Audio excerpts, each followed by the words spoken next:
నమస్తే. రాష్ట్రంలో జరుగుతున్నటువంటి తాజా పరిస్థితులపైన ఒకసారి మాట్లాడేటువంటి ప్రయత్నం చేద్దాం. మనతో పాటు కాంగ్రెస్ పార్టీ అధికార ప్రతినిధి మానవతరాయ్ గారితో. అన్న నమస్తే. నమస్తే. ఇప్పుడు రేవంత్ రెడ్డి గారిని ఉద్దేశిస్తూ హరీష్ రావు అన్నటువంటి మాటలు, ముఖ్యంగా రేవంత్ రెడ్డి కలుపు ముక్క, కేసీఆర్ ఏమో మరి ఏది మాట్లాడినటువంటి, ఇప్పుడు ఆయన గంజాయి మొక్కల వాళ్ళు తులసి వనంలో గంజాయి మొక్కలేడు. ఎవడున్నప్పుడు మాదక ద్రవ్యాలు అడ్డాగా తెలంగాణ గడ్డ మారిపోయింది. ఎక్కడ విచ్చలవిడిగా స్కూళ్లలో సైతం గంజాయి దొరికి. అందుకే మేము ఏమంటున్నా, తులసి వనంలో గంజాయి మొక్కలు బీఆర్ఎస్ నాయకులు. మీరు ఇది పెట్టుకోండి, తమ్నైలు పెట్టుకోండి. తులసి వనంలో గంజాయి మొక్కలు బీఆర్ఎస్ నాయకులు. అందుకే వాళ్ళున్న హయాంలో మాదక ద్రవ్యాల సరఫరా అనేది, అమ్ముడు అనేది, తీసుకోవటం అనేది విచ్చలవిడిగా మారిపోయింది. ఇక నేను ఒక దశలో నేను చాలా ఇంటర్వ్యూలో చెప్పిన, మూడోసారి కనుక అధికారంలోకి వస్తే వీళ్ళు ఈ మాదక ద్రవ్యాలని, గంజాయిని, హెరాయిన్ని, కొకాయిన్ని రోడ్ల మీద రాసులు పోసి అమ్మే విధంగా అమ్మేవాళ్లే. కాబట్టి ఆ ప్రమాదం నుంచి తప్పిపోయింది. అందుకే రేవంత్ రెడ్డి గారు రాంగలోనే గంజాయిని అరికట్టే విధంగా, అదేవిధంగా హెరాయిన్ అరికట్టే విధంగా, మాదక ద్రవ్యాలు ఎవరు తీసుకున్నా సరే ఒక పటిష్టమైనటువంటి వ్యవస్థను ఏర్పాటు చేసి వాళ్ళ మీద దాడులు చేయించి వాళ్ళని వెంటనే చట్ట ప్రకారం చర్యలు తీసుకుంటున్నారు. కాబట్టి ఎవరు గంజాయి మొక్కలు, ఎవరు తులసి వనం ప్రజలే చెప్పేస్తారు. వాళ్ళు చెప్పారా కూడా. ఈ గంజాయి మొక్కల్ని ఇరిసి పక్కన పడేశారు, తులసి మొక్కల్ని పెంచి పూజిస్తున్నారు. ఈరోజు కాంగ్రెస్ అధికారంలో పెట్టారంటే పెంచి పోషించారు, పూజిస్తున్నారు. పదే కేసీఆర్ అంటే ఫామ్ హౌస్లో పడుకున్నాడని మీరే అంటారు. ఫామ్ హౌస్లో పడుకున్నటువంటి కేసీఆర్ గురించి పదే మాట్లాడడం వెనుక ఉద్దేశం ఏంటి? కేసీఆర్ చూస్తే మీరు తట్టుకోలేరు, కేసీఆర్ బయటకు వస్తే మీ వల్ల కాదు అని చెప్పేసి. దెయ్యమా అంటే భూతమా? రమ్మని మన దెయ్యమో భూతమో ఏదైనా మనిషికి కనపడాలి కదా. ఎందుకు ఫామ్ హౌస్లో పడుకోవాలా? ప్రభుత్వం అంటే అర్థమైంది. ప్రజాస్వామ్యంలో ప్రభుత్వం అంటే ముఖ్యమంత్రి, ఆ ప్రతిపక్ష నాయకుడు, వీళ్ళందరూ కలిస్తేనే ప్రభుత్వం. నువ్వు ఓడిపోంగలోనే మానసికంగా కుంగుబాటుకు గురై ఎందుకు ఫామ్ హౌస్లో పడుకోవాలా? అరే రాష్ట్రంలో మాట్లాడు, ప్రభుత్వం ఏమైనా చేస్తే మాట్లాడు, ప్రశ్నించు, ఇలాంటి సూచనలు నిర్మాణాత్మక ప్రతిపక్షంగా వ్యవహరించు. ఖమ్మంలో వరదలు వస్తే ప్రభుత్వం పోయి, ముఖ్యమంత్రి పోయి, మంత్రులు పోయి వాళ్ళకి సహాయ కార్యక్రమాలు చేసి వచ్చిన తర్వాత కనీసం ప్రతిపక్ష నాయకుడు ఎక్కడున్నాడో ఆయనకు సోయలేదు. అంటే రోమ్ నగరం తగలబడుతుంటే నీరో చక్రవర్తి పిడేలు వాయించుకున్నాడట అప్పుడు గతంలో. ఆ సంఘటనలు గుర్తొస్తాయి మన ప్రతిపక్ష నాయకుడు కేసీఆర్ గారిని చూస్తుంటే. మరి ఏం వాయించుకుంటున్నారు అక్కడ మీరు చెప్పండి? ఫామ్ హౌస్లో కూర్చొని ప్రజల పట్ల మీకు బాధ్యత లేదా? ఇన్ని రోజులు 11 సంవత్సరం అవుతుంది ప్రభుత్వం, డిసెంబర్ 7కు సంవత్సరం అవుతుంది. మరి ఏర్పడినప్పుడు కనీసం మీరు బయటకు వచ్చి ఏ అంశంలో స్పందించాలి కదా. ఒక పక్కన కాళేశ్వరంలో అవినీతి విచారణ పూర్తిగా వస్తుంది. అధికారులు మొత్తం, ఇంజనీరింగ్ అధికారులు మొత్తం మా తప్పిదం కాదు, గత పాలకులు, ముఖ్యమంత్రి, మంత్రులదే తప్పిదం అని చెప్పి సంతకాలు పెట్టి వెళ్ళి తప్పించుకున్నారు. మీకు ఉచ్చు బిగుస్తుంది, కనీసం దాంట్లోనే మాట్లాడాలా? దాంట్లో మాట్లాడలేదు. ఫోన్ ట్యాపింగ్ విషయంలో పెద్ద పోలీస్ అధికారులు, భుజంగరావు, తిరుపతన్న, ప్రభాకర్ రావు అరెస్ట్ కావడానికి సిద్ధంగా ఉండు. దాని అంశంలో కూడా అసలు ఏంది మాటలు లేవు, కనీసం మాట్లాడటాలు లేవు, ప్రశ్నించడాలు లేవు, అసలు ఏది లేదు. మౌనంగా కూర్చొని ముద్ద నిద్రపోతే ఎవరికి ప్రయోజనం అంటాం? ఒక ప్రతిపక్ష నాయకుడు పాత్ర పోషించాలా వద్దా? గెలిచినా ఓండా చెప్పండి. కాబట్టి వీళ్ళు ఫార్ములా 1 రేసు 55 కోట్ల అవినీతి జరిగింది ఫార్ములా 1 రేసులో. కళ్ళ ముందు కనపడుతుంది. ఆయన ముఖ్యమంత్రి, తన కొడుకు మరి క్యాబినెట్ ఆమోదం లేకుండా, రిజర్వ్ బ్యాంక్ ఆఫ్ ఇండియా అనుమతి లేకుండా, అదేవిధంగా మరి కేంద్ర ప్రభుత్వం అనుమతి లేకుండా ప్రైవేటు విదేశీ సంస్థలకు ఏ విధంగా విదేశీ సంస్థలకు బదిలీ చేస్తారు? మరి కేంద్ర ప్రభుత్వం గవర్నర్ గారు అనుమతి కోరడం, ఇంతవరకు ఏ ఉలుకు లేదు పలుకు లేదు అక్కడ నుంచి. మేము ఏది కూడా మరి రేవంత్ రెడ్డి గారిని అయితే ఒక ఎంపీ అని చూడకుండా అసాంఘిక అంటే చట్టబద్ధంగా కాకుండా చట్ట వ్యతిరేకంగా వ్యవహరించి అరెస్ట్ చేశారు. చిన్న పిటి కేసులో చీకటి కొట్టలు, ఉగ్రవాదుల్ని బంధించే చీకటి కొట్టంలో గదుల్లో బంధించారు ఆ రోజు. మేము అట్లా ఆ విధంగా కక్షపూరితం కాదు, ఇది జరిగిన అవినీతి. రేవంత్ రెడ్డి గారు ఏం తప్పు చేసిండు? ప్రజాధనాన్ని దుర్వినియోగం చేసిండా? నీ అక్రమ కట్టడ భాగోతాన్ని కేటీఆర్ జనవాడ ఫామ్ హౌస్ని డ్రోన్ ఎగరేసిండు. దానికి ఏం కేసు పెట్టాలా? చిన్న పిటి కేసు పెట్టాలా, స్టేషన్ బెయిల్ ఇవ్వాలి. కానీ కక్షపూరితంగా వ్యవహరించి ఒక ఎంపీ అని చూడకుండా, ఒక ప్రతిపక్ష పార్టీ అధ్యక్షుడు అని చూడకుండా ఆయన నిర్దాక్షిణంగా చర్లపల్లి జైల్లో ఉగ్రవాదుల్ని బంధించే గదిలో బంధించడం ఎంతవరకు సబబు అంటారు? ఒకసారి ఆలోచన చేయండి. ఆ విధంగా మేము చేసినామా? ఒక ఎమ్మెల్యే కాబట్టి, ప్రతిపక్ష నాయకుడుగా ఉన్నాడు కాబట్టి, వర్కింగ్ ప్రెసిడెంట్ కాబట్టి, గవర్నర్ గారికి రుజువులతో సహా ఏసీబీ ఇచ్చింది ఆధారాలు. ఇతను అరెస్ట్ చేస్తాం, విచారణ జరపాలి, మాకు అనుమతి ఇవ్వమని అడిగింది. మరి అక్కడ ఎందుకు ఉపేక్షిస్తున్నారు? గవర్నర్ గారి దగ్గర ఆ ఫైల్ అట్టనే ఉంది. మరి ఆయన ఉలకట్లేదు, పలకట్లేదు. అంటే ఏమన్నా మరి వాళ్ళిద్దరు ఒకటే కదా, లాలూచి కదా ఇద్దరు కూడా. అప్పుడు కూడా అంతే కదా. వాళ్ళ ఉద్దేశం ఏంది? మీరు రాష్ట్రంలో కాంగ్రెస్ పార్టీను బీఆర్ఎస్ పార్టీ వీళ్ళే రాజకీయంగా వీళ్ళిద్దరు కలిసిపోయారు కాబట్టి కేటీఆర్ అరెస్ట్ చేయట్లేదు అనేది కూడా బీజేపీ వాళ్ళు చేస్తా ఉన్నారు. ప్రచారం భారతదేశంలో బీజేపీ పార్టీ కాంగ్రెస్ పార్టీ అస్సలు కలవు. గుర్తుపెట్టుకోండి. అదేవిధంగా రాష్ట్రంలో ప్రాంతీయ పార్టీ అయినటువంటి కాంగ్రెస్కు పోటీగా ఉన్నటువంటి బీఆర్ఎస్ పార్టీ కలవు, గుర్తుపెట్టుకోండి. ఇవన్నీ ఎవరెవరు కలుస్తారు? గతంలో వాళ్ళు కలిసి పనిచేశారు. కవిత అరెస్ట్ విషయంలో ఎన్ని డ్రామాలు ఆడారు చూడండి. వాళ్ళ ఎంపీలు కొండా విశ్వేశ్వరరెడ్డినే మనం ఇట్లా ఉంటే మన పార్టీని ఎవరు అసెంబ్లీ ఎన్నికల్లో చూడరు, మన వైపు చూడరు, మనం కవితను అరెస్ట్ చేయకపోతే మన తప్పుడు సంకేతాలు పోతాయని మాట్లాడిండా లేదా ఆయన? మరి అదేవిధంగా ఆ పార్టీలో అంతకుముందుండి వీళ్ళ విధానాలు బీజేపీ విధానాలు నచ్చక కాంగ్రెస్లో చేరిన రాజగోపాల్ రెడ్డి గారు మరి ఆయన కూడా ఇదే అనుమానం వ్యక్తం చేసిండా లేదా? అందుకే ఆయన కాంగ్రెస్లోకి వచ్చిండా లేదా? వీళ్ళిద్దరు ఒకటే అని చెప్పేసి. కాబట్టి ఈ ప్రజలందరూ తెలుసు ఎవరెవరు ఒకటనేది. మీరు కూడా కాంగ్రెస్ పార్టీలో చాలా రోజులుగా నుంచి పనిచేస్తూ ఉన్నారు. కనీసం కాంగ్రెస్ పార్టీ 5 సంవత్సరాల పరిపాలనలో కనీసం ఎవరినైనా ముట్టుకునేటువంటి సాహసం చేస్తుందా కేసీఆర్ ఫ్యామిలీలో? మీరే చాలా సార్లు అన్నారు కేసీఆర్ అరెస్ట్ చేస్తాం, కేటీఆర్ చేస్తాం అని చెప్పేసి చాలా సందర్భాలు. ముట్టుకోవటం అంటే ఇక్కడ అవినీతి కేసులు ఉన్నాయి. ప్రజాధనాన్ని వాళ్ళు దుర్వినియోగం చేయడమే కాకుండా వాళ్ళ జేబుల్లో వేసుకున్నారు. కాబట్టి ఇక్కడ అవినీతి జరిగితే మేము మా ప్రజలు మాకు ఎందుకు అధికారం అప్పచెప్పారు చెప్పండి? కాళేశ్వరంలో అవినీతి జరిగిందని చెప్పి మేము పోరాటం చేస్తే ప్రజలు మమ్మల్ని నమ్మారు. నమ్మిన ప్రజలు అదేవిధంగా విద్యుత్ కొనుగోలు అవినీతి జరిగిందంటే మేము పెద్ద ఎత్తున పోరాటం చేస్తే ప్రజలు మమ్మల్ని నమ్మారు. అదేవిధంగా ఫోన్ ట్యాపింగ్లో కుటుంబాల్లో చిచ్చు పెట్టారు అని అంటే ప్రజలు మమ్మల్ని నమ్మారు. నమ్మిన ప్రజలు ఇవాళ మేము వాళ్ళపైన ప్రభుత్వం విచారణా సంస్థల ద్వారా విచారణ జరపకుండా ఉపేక్షిస్తే ప్రజల నమ్మకాన్ని ఉమ్మ చేసినట్టు కాదా? ప్రజలకు మేము జవాబుదారితనంగా ఉండాలా లేదా? ఒకవేళ ఆ విధంగా చేయకపోతే ప్రజలు ఏమనుకుంటారు? వాళ్ళంతే గీళ్ళింతే, ఏం వచ్చింది మనకి? ఎవడు తప్పు చేసినంత వాళ్ళు పెద్దోళ్ళు తప్పు చేస్తారు, తప్పించుకుంటారు. కానీ తప్పు చేసిన వాడు ఎవడు కూడా తప్పించుకోవడానికి వీలు లేదు. ఆ రోజు సినిమా తారలు పెద్ద ఎత్తున మాదక ద్రవ్యాలని చెప్పి అక్కున్ సబరు వాళ్ళ నేతృత్వంలో సిట్టు దర్యాప్తు అని చెప్పేసి సినిమా తారల యొక్క గోళ్ళ నమూనాలు, వెంట్రుకల నమూనాలు, రకరకాల ప్రయోజనాలు టీవీలో ప్రచారాలు చేశారు. ఏం చేశారు? దాన్ని రద్దే చేశారు, సిట్టే లేకుండా చేసేసారు. అసలు ఆ దర్యాప్తును మొత్తం ఆపేసేశారు. కాబట్టి ఆ విధంగా కాంగ్రెస్ పార్టీ చేయదు, గుర్తుపెట్టుకోండి. చట్ట ప్రకారం తప్పకుండా ప్రజలకు ఇచ్చిన వాగ్దానం ప్రకారం విచారణ సంస్థలు పినాకిని ఘోష్ కాళేశ్వరం ప్రాజెక్టులో విచారణ తుది దశకు వచ్చింది. ఆయన తీర్పిస్తాడు, ప్రభుత్వాన్ని చెప్తాడు, ఇగో వీళ్ళు ఫలానా వాళ్ళు నేరస్తులు, ప్రభుత్వం అధికారులు చట్ట ప్రకారం చర్యలు తీసుకుంటారు, పోయే వాళ్ళని కంపల్సరీగా జైలుకు పోతారు. అది తప్పదు, ఎవరికైనా తప్పదు, గుర్తుపెట్టుకోండి. మీరు వరంగల్లో 2 రోజుల క్రితం మీరు సంవత్సరం కాలం పూర్తి అయిపోయింది, మేము సంవత్సరంలో ఇన్ని అభివృద్ధి పనులు చేసినాం, ప్రజలకు ఇచ్చినటువంటి హామీలను నెరవేర్చామని చెప్పేసి మీరు విజయోత్సవాలు సంబరాలు ఇట్లా చేసుకునేందుకు మీరు సిద్ధమైన అక్కడ మాట్లాడడం జరిగింది. ఇదే వరంగల్ వేదికగా మీరు పెట్టినటువంటి రాహుల్ గాంధీతోటి మీరు మాట్లాడిపించినటువంటి మాటలు కావచ్చు, వరంగల్ డిక్లరేషన్ కావచ్చు, మీరు ఇచ్చినటువంటి వరంగల్ డిక్లరేషన్లో ఇప్పటివరకు అమలు చేసినటువంటి పథకాలు ఏంటి అని చెప్పేసి మీరు సంబరాలకు సిద్ధమవుతా ఉన్నారు. ఇప్పుడు వరంగల్ డిక్లరేషన్తో పాటు వరంగల్ డిక్లరేషన్లో ప్రధానంగా రైతు రుణమాఫీ 22,30,30,000 చిలుకుపై రైతు ఖాతాల్లో 18,000 కోట్ల జమ చేసినాం. 4 లక్షల మంది రైతుల ఖాతాలు వేసిన వాటి తిరిగి వచ్చేసినాయి. ఆ డబ్బులు కూడా డిసెంబర్ లోపు, ఈ నెల ఎండింగ్ లోపు, డిసెంబర్ ఎండింగ్ లోపు వాళ్ళ ఖాతాలో కూడా వేయబోతున్నాం. రైతు భరోసా కార్యక్రమం ఏదైతే ఉందో మాది రైతు భరోసా, వాళ్ళది రైతు బంధు. ఆ రైతు సంక్షేమ పథకాలు అనేవి నిజమైనటువంటి రైతులకు, పేదవాళ్లకు, చిన్నకారు రైతులకు చేరాల. అంతేగాని మల్లారెడ్డి లాంటి కుబేర్లకు, రాళ్లకు, రప్పలకు, రియల్ ఎస్టేట్ వ్యాపారులకు, అంటే వ్యవసాయం చేయని భూములకు కూడా, మరి వాళ్ళకు కూడా బంజర భూములకు కూడా ఇచ్చి పడేసారు. అట్లా కాదు, అది పద్ధతి కాదు, అది సంక్షేమ పథకమే కాదు, వాళ్ళ యొక్క జేబులు నింపుకునే పథకం అది. కాబట్టి రేవంత్ రెడ్డి గారి ఆధ్వర్యంలో 15,000 కోట్లు ఇప్పటికే కేటాయించారు. కాబట్టి మేమేం చేస్తున్నామంటే ఇందులో రైతులకు ఎట్లాంటి రైతులకు ఇవ్వాలి, ఎవరికి ఇవ్వాలి, ఎంతమందికి ఇవ్వాలి అనే విధంగా కార్యాచరణ పూర్తయింది. ఆ కార్యాచరణ పూర్తయిన వెంటనే ఆ రైతు భరోసా కార్యక్రమాన్ని కూడా మేము పూర్తి చేయడం సిద్ధంగా ఉన్నాం. వినండి, ఇప్పుడు ప్రభుత్వం ఏర్పడిన వెంటనే ఇది డిసెంబర్ కాగానే వెంటనే అది ప్రారంభిస్తాం. రైతు కూడా, అన్నదాత కూడా ప్రభుత్వం ఇచ్చే 7,500 కోసం ఖరీఫ్ పంటను వేయకుండా, రబీ పంటను వేయకుండా ఉండలేరు. ఈ దేనికి కూడా దానికి నాట్లకు కూడా సరిపోవు, కూలీల ఖర్చులకు కూడా సరిపోయి. అందుకే మేమేం చేస్తాం, ఎగ్గొట్టం. ఎట్టి పరిస్థితులు వాళ్ళలాగా ఎగ్గొట్టం.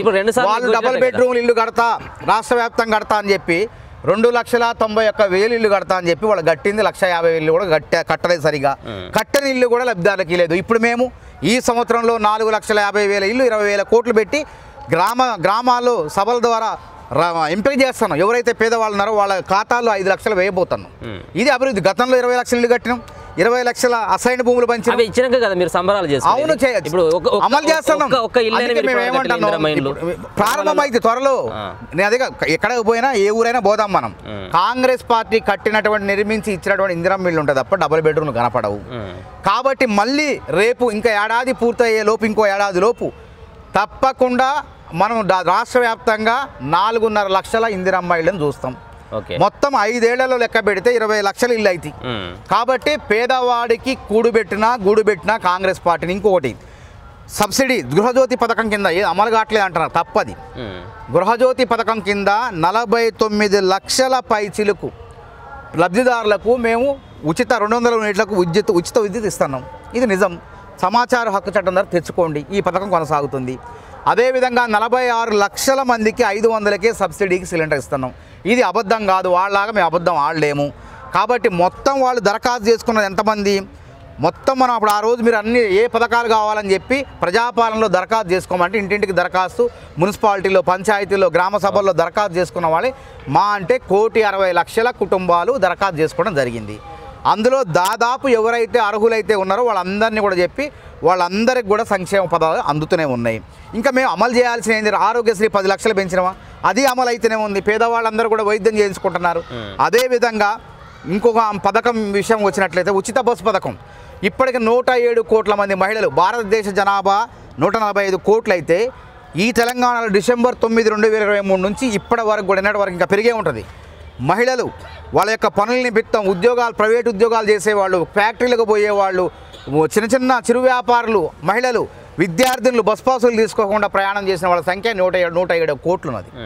మరి ఇది పెద్ద సంక్షేమ పథకమే కదా, ఇది అమలు చేస్తున్నాం కదా. అదేవిధంగా ఎంత ఆదా చేసినామంటే ఈ పథకం ద్వారా రాష్ట్ర వ్యాప్తంగా ఉన్నటువంటి మహిళలు 3,500 కోట్లు ఆదా అయినాయి. వాళ్ళకి ఆదా అయింది. కాబట్టి ఇది పథకం కాదా? కాబట్టి మేము గృహజ్యోతి పథకంలో, మహాలక్ష్మి పథకంలో ఈ బస్సు ఏర్పాటు చేసినాం. ఇంకొకటి ఏంటంటే 2,500 రూపాయలు ఇస్తాం. అది కూడా ఆ పథకం కూడా, ఆ ముచ్చట కూడా త్వరలోనే తీరుస్తాం.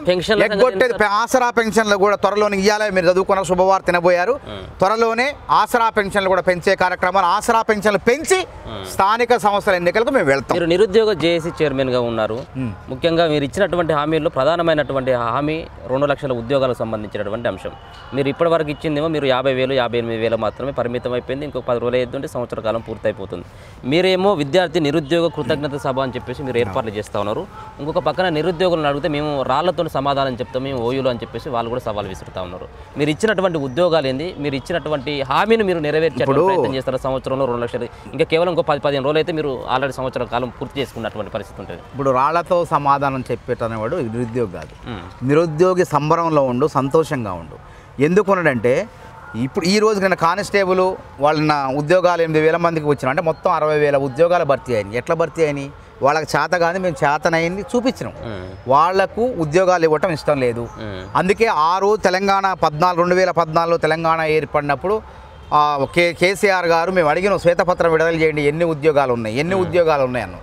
అప్పటికే సిఆర్ బిస్వాల్ కమిటీనే 1,91,000 ఉద్యోగాలు ఖాళీగా ఉన్నాయని చెబితే ఈ 10 ఏళ్ల కాలంలో కూడా ఈ విధంగా లోపభూయిష్టమైనటువంటి నోటిఫికేషన్లు, కోర్టు వివాదాల్లో చిక్కే నోటిఫికేషన్లు ఇచ్చేసి ఒక తరం నిరుద్యోగుల జీవితాలను నాశనం చేశారు. ఎంతోమంది సుమారు 1,200 మంది నిరుద్యోగులు ఆత్మహత్యలు చేసుకున్నారు. ఇది అబద్ధాలు కాదు, ఇవన్నీ వాస్తవాలు నేను మాట్లాడు. ఎందుకంటే పోరాటం చేసిన వాడిని, 40 కేసులు పెట్టుకున్నవాడిని, ఎన్నో నిరుద్యోగ చేయాలి కృతజ్ఞత సభ పెడతాం. అప్పుడు పోరాట సభలు పెట్టినాం, గర్జనలు పెట్టినాం, నిరుద్యోగ గర్జనలు పెట్టినాం.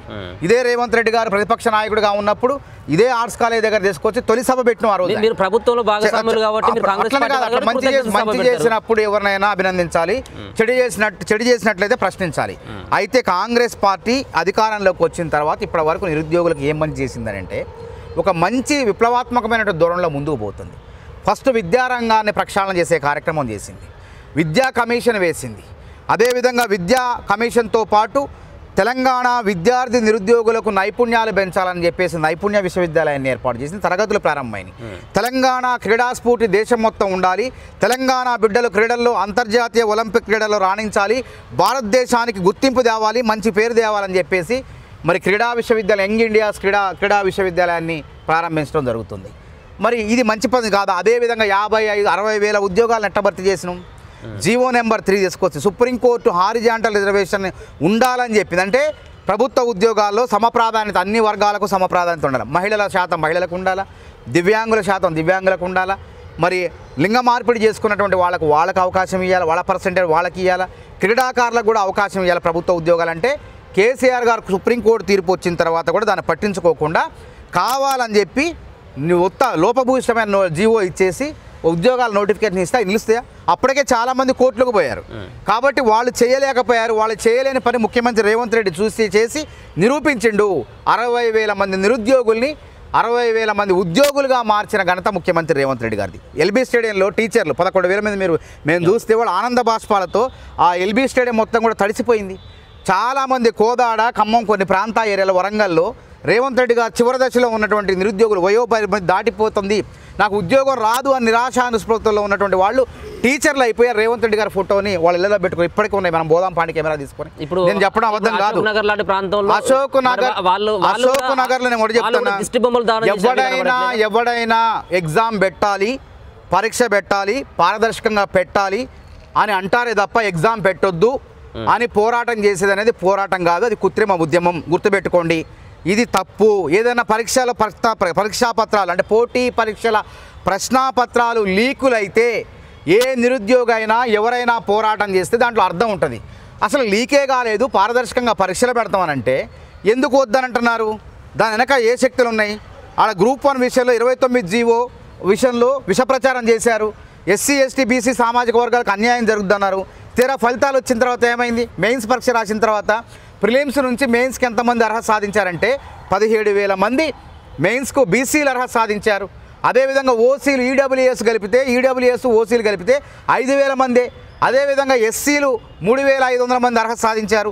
ఎస్టీలు 2,500 మంది అర్హత సాధించారు. ఉద్యోగాలు ఈ రకంగానే ఉంటాయి, ఈ రకంగా భర్తీ చేస్తారు. ఇప్పుడు తప్పకుండా 2 నెలల తర్వాత ఇంకా పారదర్శకంగా ఎట్లాగ మేము ఉన్నాం 2 లక్షల మాది ఉంది కదా హామీ, ఆ 2 లక్షల హామీని మరి నెరవేరే విధంగా మా ఉద్యోగాల భర్తీ ప్రక్రియ ఉంటుంది. జాబ్ క్యాలెండర్ ఎందుకు ఆపినాం? ఈ పాటికి కొన్ని రావాలా. ఇచ్చిన నోటిఫికేషన్ కూడా ఎందుకు ఆపినాం అంటే వర్గీకరణ అంశం వచ్చింది. మళ్ళీ వర్గీకరణ చేయకుండా మళ్ళీ ఆ ఉద్యోగాలు నింపితే మందకృష్ణ మాదిగ గారు మాకు సామాజిక న్యాయం జరగట్లేదు, మాకు అన్యాయం జరుగుతుందని మళ్ళీ ఆయన రోడ్ల మీదకి వస్తారు. కాబట్టి ఎవరు రోడ్ల మీద రాకుండా అందరికీ న్యాయం చేసే విధంగా, ఎవరి కోటాలో వాళ్ళకి ఇచ్చే విధంగా వర్గీకరణ చేసి ఆ ఉద్యోగాలను భర్తీ చేయడం కోసం ఒక 60 రోజులు, ఇప్పటికీ దాదాపు 30 రోజులు అయింది. ఇంకొక 30 రోజుల్లో ఆ ప్రక్రియ కూడా నివేదిక వచ్చిన తర్వాత తప్పకుండా ఆ ప్రక్రియ ప్రారంభమైంది. మేము అన్నటువంటి 2 లక్షలు ఉద్యోగాలు భర్తీ చేసిన తర్వాతనే మళ్ళీ ఎన్నికల్లో పోతాం. నిరుద్యోగుల దగ్గర నిరుద్యోగులు ఓట్లు అడుగుతాం. అంటే మొత్తం 5 సంవత్సరాలు 2 లక్షల ఉద్యోగాలు, ఉన్న ఉద్యోగాలే 2 లక్షలు, 30 లక్షలు మరి ఎన్ని లేని ఉద్యోగాలు ఆని తెద్దాం. కేంద్ర ప్రభుత్వంలో మొత్తం తిప్పి కొడితే 40 లక్షలు. ఉన్న జనాభా ఎంత? మొత్తంగా దేశవ్యాప్త ప్రతి రాష్ట్రంలో, మన చిన్న రాష్ట్రంలో 30 లక్షల మంది ఉన్నారు. మీరు మేనిఫెస్టో అదే అంశాన్ని పెట్టిల్లా? అట్లనిగా మేము చిత్తశుద్ధితో ఇక్కడ గుర్తుపెట్టుకోండి, పరీక్షలు పారదర్శకంగా పెట్టాలి. ఎటువంటి అన్యాయం జరగకుండా, అక్రమాలు జరగకుండా పరీక్షలు పారదర్శకంగా, పటిష్టంగా, లీకులు లేకుండా పరీక్షలు పెట్టాలి. వెంటనే ఉద్యోగాలు ఇవ్వాలి. అది ప్రభుత్వం చేయాల్సిన పని. అది చేయలేదు వీళ్ళు. అది చేయటం చేత కాలేదు. లోపభూయిష్టమైనటువంటి విధానాలతో పరీక్షలు పెట్టి నిరుద్యోగుల యొక్క ఒక తరం, ఒక నిరుద్యోగుల్ని సర్వనాశనం చేశారు. కాబట్టి ప్రజలు వాళ్ళని ఓడించారు, కాంగ్రెస్ పార్టీకి అధికారం అప్పచెప్పారు. అందుకే మేమేం చేస్తున్నాం, చాలా జాగ్రత్తగా ఎటువంటి లీకులు లేకుండా ఇప్పటి వరకు టీచర్ ఉద్యోగాలు నింపినాం, గ్రూప్ 1 మెయిన్స్ పెట్టినాం, గ్రూప్ 1 ప్రిలిమ్స్ పెట్టినాం. నిన్ననే మా గ్రూప్ 3 అయిపోయింది. రేపు డిసెంబర్ 15, 16 తారీఖుల్లో గ్రూప్ 2 కూడా ఏర్పాట్లు టీజీపీఎస్సీ పూర్తి చేసింది. ఎక్కడ కూడా ఏ లోపాలు కూడా ఉండవు. కాబట్టి నిరుద్యోగులు ఏమంటారు, నేనన్న మాట కాదు, ముఖ్యమంత్రి రేవంత్ రెడ్డి పరిపాలన, కాంగ్రెస్ ప్రభుత్వ పరిపాలన, విద్యార్థి నిరుద్యోగుల పాలిట స్వర్ణయుగం అని చెప్పి వాళ్ళే కీర్తిస్తున్నారు. ఇది అబద్ధం కాదు, అతిశయోక్తి కాదు. ఓకే, నిన్న కల్వకుంట్ల కవిత చాలా రోజుల తర్వాత లిక్కర్ కేసు నుంచి బయటకు వచ్చిన తర్వాత నిన్ననే స్పందించడం జరిగింది. రేవంత్ రెడ్డి పైన యాక్షన్ తీసుకోవాలి ఈ సంబంధించినటువంటి అదాని కుంభకోణంలో అంటూ. ఇంకా అట్లనే మాట్లాడతారు. లిక్కర్ పాపం అవినీతి మరకలు లేనటువంటి, అసలు అవినీతికి వ్యతిరేకంగా పుట్టినటువంటి పార్టీనే ఆమ్ ఆద్మీ పార్టీ. కేజ్రీవాల్ ఏ నేపథ్యంలో అధికారంలోకి వచ్చిన రాజకీయ పార్టీ మనకు తెలుసు. ఆయనకే అవినీతి పాఠాలు చెప్పి ఆయన్నే లోపల పంపించినటువంటి ఘనత కవిత గారిది. కాబట్టి వారి మాటలను పట్టించుకోవాల్సిన అవసరం లేదు. వారికి ఎప్పుడు గుర్తొచ్చింది, అరెస్ట్ అయ్యి జైలుకు పోతాం అన్నప్పుడు మహిళా రిజర్వేషన్లు గుర్తొచ్చింది. మరి ఎందుకు గుర్తు రావట్లేదు ఇప్పుడు చెప్పండి? మహిళా రిజర్వేషన్ల అంశం అనేది వారు ఎందుకు మర్చిపోయారు? మహిళా సాధికారత రిజర్వేషన్లు పక్కన పెట్టండి, మహిళల గురించి మాట్లాడాలి కదా, మహిళల గురించి పోరాటం చేయాలి కదా. ఎక్కడ పోరాటం చేశారు? అరెస్టు ముప్పు ముంచుకొచ్చేసరికి ఇందిరా పార్క్లో కూర్చొని నటించారు. మళ్ళీ ఇప్పుడు దొంగల పడ్డ 6 నెలల కుక్కల మురిగినట్టు ఈరోజు బయటకు వచ్చేసి వారు మాట్లాడుతున్నారు. వారి మాటలకు విలువ లేదు. అట్లాంటి గురించి చర్చించుకోవడం కూడా సమయం వృధా. ఓకే, లగచర్లకు సంబంధించినటువంటి ఘటనల్లో ముఖ్యంగా వాళ్ళు భూములు ఇవ్వనంటా ఉంటే రైతుల దగ్గర నుంచి లాక్కున్నటువంటి ప్రయత్నం కాంగ్రెస్ పార్టీ ఎందుకు చేస్తూ ఉంది? అక్కడ ఉన్నటువంటి రైతుల యొక్క ఉసురు దాకుతుంది అని చెప్పేసి బీఆర్ఎస్ పార్టీకి బీజేపీ పార్టీ వాళ్ళు కూడా ఇదే అంటా ఉన్నారు. రేవంత్ రెడ్డి అకస్మాత్తుగా బీఆర్ఎస్ వాళ్ళకి రైతులు గుర్తొచ్చారు. ఖమ్మంలో బేడీలు వేసి మార్కెట్ యార్డ్లో రైతులపై లాఠీ చార్జ్ చేసి అమాయక గిరిజన రైతుల్ని జైలుకు పంపించినప్పుడు రైతులు గుర్తు రాలేదు. మల్లన్న సాగర్లో వాళ్ళు భూములు ఇవ్వమన్నా సరే బలవంతంగా గుంజి తన్ని గుంజుకొని ఆడ హరీష్ రావు గారు కేసీఆర్ గారు వాళ్ళ ఫామ్ హౌస్లు కట్టుకున్నారు. వాళ్ళ ఆ విధంగా చేశారు. మరి మేము కాంగ్రెస్ అధికారం వచ్చిన తర్వాత ఏం చేస్తున్నాం? అక్కడ లగచర్లలో వాళ్ళు చేసినట్టు మేము చేసినావా? లగచర్లలో వాళ్ళు ఆ విధంగా రైతులు తన్నా రేవంత్ రెడ్డి గారు కాంగ్రెస్ పార్టీ అండగా ఉంది, రైతులకి అండగా ఉండి మేము అక్కడ ఉన్నటువంటి కలెక్టర్ వెంకట్రామరెడ్డి మీద వెంటనే దాడి చేయలే. మేము కాంగ్రెస్ నాయకులు రైతులను సుగొలిపి దాడి చేయలే. దాడి చేయకుండా వాళ్ళ పక్షాన న్యాయ పోరాటం ఎంచుకున్నాం. ఈ ప్రభుత్వం మన మాటనదు, ఈ విధంగా దౌర్జన్యం చేస్తుందని చెప్పి హైకోర్టుకు వెళ్ళి రైతులను తీసుకుపోయి కేసులు వేసి న్యాయం చేసే ప్రయత్నం చేసినాం. ఆ కోర్టు కూడా మా రైతుల మొర ఆలకించి న్యాయం చేసింది వాళ్ళకి. అట్లా చేయకుండా కలెక్టర్ అంటే ఒక ఐఏఎస్ అధికారి, ఆయన అంతకుముందు 3 రోజుల ముందు పోలేపల్లి అనేటువంటి పోలేపల్లి గ్రామానికి పోయి అక్కడ ప్రజాభిప్రాయ సేకరణ గ్రామ సభకు హాజరై రైతులు ఏం చెప్పారు? ఆ గ్రామంలో 50% మంది మేము భూములు ఇస్తామన్నారు. ఇంకో 30% మంది మాకు మార్కెట్ రేట్ ప్రకారం మాకు ధర తెలిస్తే మేము భూములు ఇస్తామన్నారు. ఇంకొక 20% మంది మేము భూములు ఇవ్వం, మేము వ్యవసాయం చేసుకుంటామన్నారు. మరి తన్ని బలవంతంగా లాక్కున్నారు. అక్కడ ఎందుకు ఘర్షణ కాలేదు? రైతుల అభిప్రాయాన్ని తెలుసుకోవడం కోసం కలెక్టర్ గారు అక్కడ పోలేపల్లి గ్రామంకు వెళ్ళారు, క్షేమంగా తిరిగి వచ్చారు. అదేవిధంగా ఇక్కడికి వచ్చి అభిప్రాయ సేకరణ గ్రామ సభ నిర్వహిస్తారంటే ప్రభుత్వ అధికారులు ఒక చాట పెడితే వీళ్ళు ఒక చాటకు ఆయన బలవంతంగా లాక్కెళ్ళి ఆయన తీసుకుపోయి అంటే వ్యూహాత్మకంగా పథకం ప్రకారం దాడి చేసే విధంగా తీసుకుపోయి కార్తీకంలోనే బీభత్సంగా కిరాతకంగా దాడి చేశారు. ఆ సంఘటన చూస్తే నాకేమనిపిస్తుంది తెలుసా? వీరప్పన్ గుర్తొచ్చిండు, గంధపు చెక్కల స్మగ్లర్ వీరప్పన్ గుర్తొచ్చిండు. గంధపు చెక్కల వీరప్పన్ అరెస్ట్ చేసిన పోలీసుడే లేడు. కానీ మన తెలుగు బిడ్డ రాజమండ్రికి చెందినటువంటి ఐఎఫ్ఎస్ అధికారి పందిళ్ళపల్లి శ్రీనివాసు వీరప్పన్ అరెస్ట్ చేస్తే వీరప్పన్ పోలీస్ స్టేషన్ నుంచి తప్పించుకొని పోయిన తర్వాత కసి పెంచుకోండు. ఈ పందిళ్ళపల్లి శ్రీనివాస్ తెలుగు బిడ్డ నన్ను అరెస్ట్ చేస్తాడా, వీడిని చంపాలని చెప్పి నిర్ణయించుకొని నమ్మబలికి ఆయన నేను లొంగిపోతా అని చెప్పి తన తమ్ముడు ద్వారా ఆ ఐఎఫ్ఎస్ అధికారికి పందిళ్ళపల్లి శ్రీనివాస్కి సమాచారం ఇచ్చి అడవిలోకి రప్పించి నమ్మించి ఆయన్ని కిరాతకంగా శరీరం నుంచి తలకాయను వేరు చేసి కిరాతకంగా చంపిన సంఘటన గుర్తొచ్చింది నాకు. అంటే ఈ కలెక్టర్ని కూడా ఆ పందిళ్ళపల్లి శ్రీనివాస్పై ఏ విధంగా కిరాతకంగా వీరప్పన్ దాడికి పాల్పడిండో ఈ కలెక్టర్ పైన కూడా సురేష్ అనేటువంటి గూండా, బీఆర్ఎస్ గూండా, ఆయన కుంట జాగా లేదు ఆ పరిధిలో, ఆ భూమి పోయే పరిధిలో కుంట జాగా లేదు.